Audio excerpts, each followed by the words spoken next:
But because I've been the target of a multi-interest black ops since before I was even an adult, I have experienced being targeted by honey traps over the years.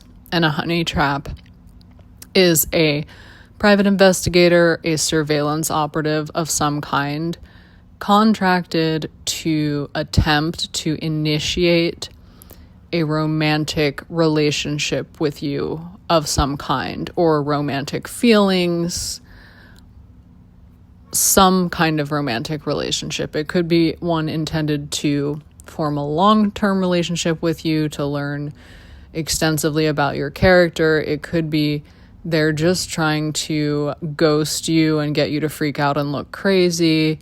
It could be they're trying to form like an off and on again relationship with you to destabilize you, to get you to like commit a crime in a more extreme instance. And I was honey trapped or targeted with attempted honey traps numerous times over the years. I didn't realize it at the time. I didn't even know that kind of thing existed. I had to realize I was being targeted by a black ops and then like learn all about how things like that work, and then go through a very painful process of revisiting many interactions that I had and realize that those interactions were not authentic human interactions. They were like hired operatives, either by the Church of Scientology or the extended powerful family networks of the rape and murder suspects in my book, or like a criminal organization trying to take advantage of the fact that I was a fair game target of the church. And maybe before I defected from the church, maybe an intelligence agency or two was trying to like see if they could get me to either defect or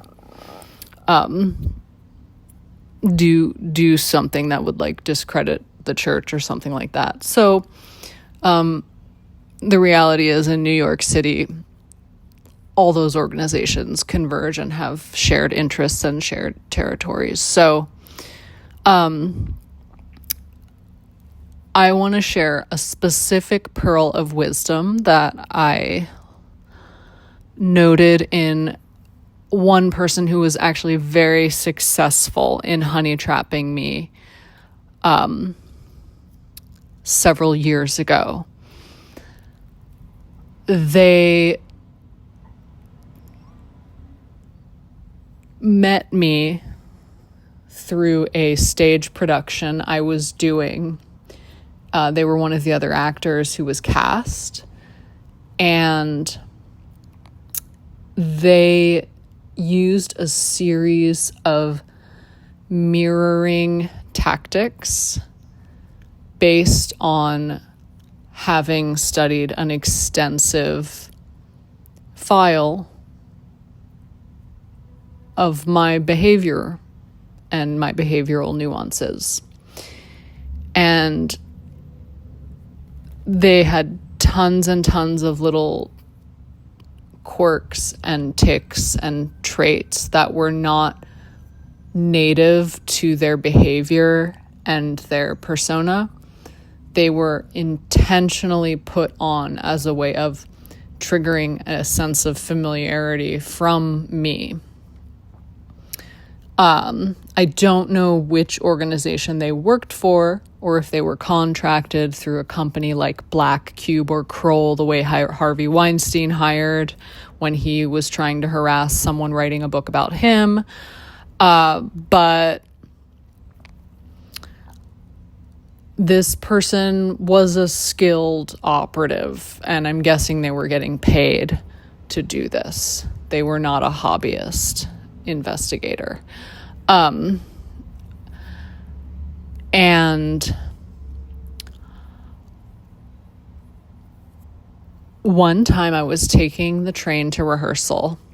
I briefly glimpsed them sitting diagonally across from me on this subway.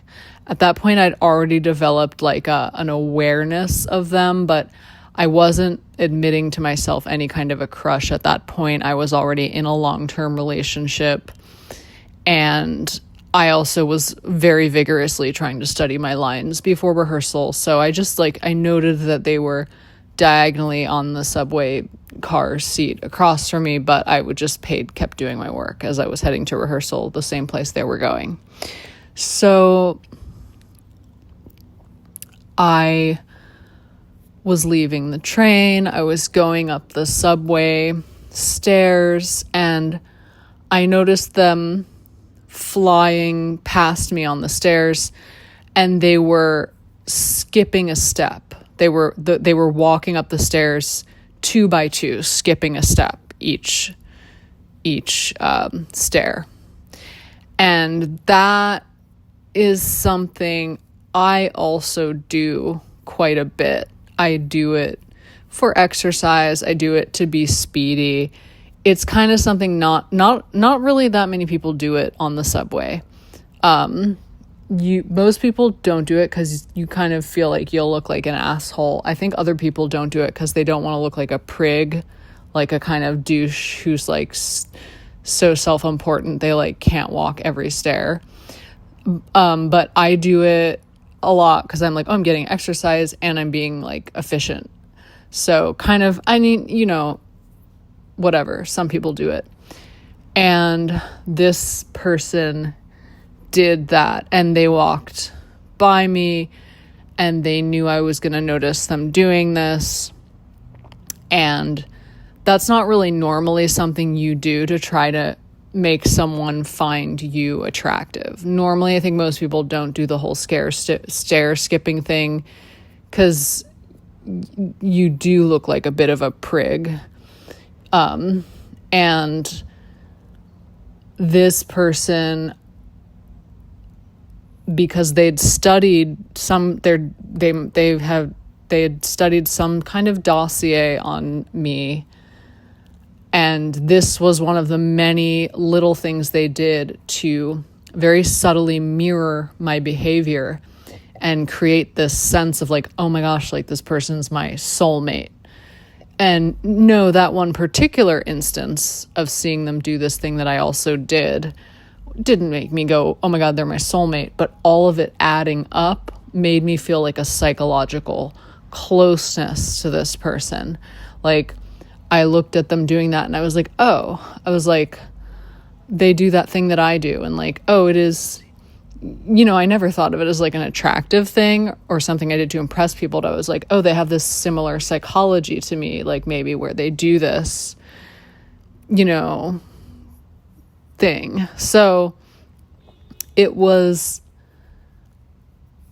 I didn't think anything at the time about it being a honey trap mirroring me, but after every interaction with them added up and how it culminated, I can say with certainty that this person was a honey trap, although I do not know who they worked for. I don't know if they were hired by the families of the rape and murder, alleged rapist and murderers in my book, or if they were hired by the church, or if they were some third-party organization. I'm not sure. But I guess it's still to my credit that it took a very nuanced honey trap to have any impact on me in recent years. So there you go. I'm so sorry to make you all paranoid if you feel like you're meeting your soulmate, and don't listen to me. This is only relevant to my story. Most cases, you're probably definitely just meeting your soulmate. But this is something that happened to me, and it worked very well.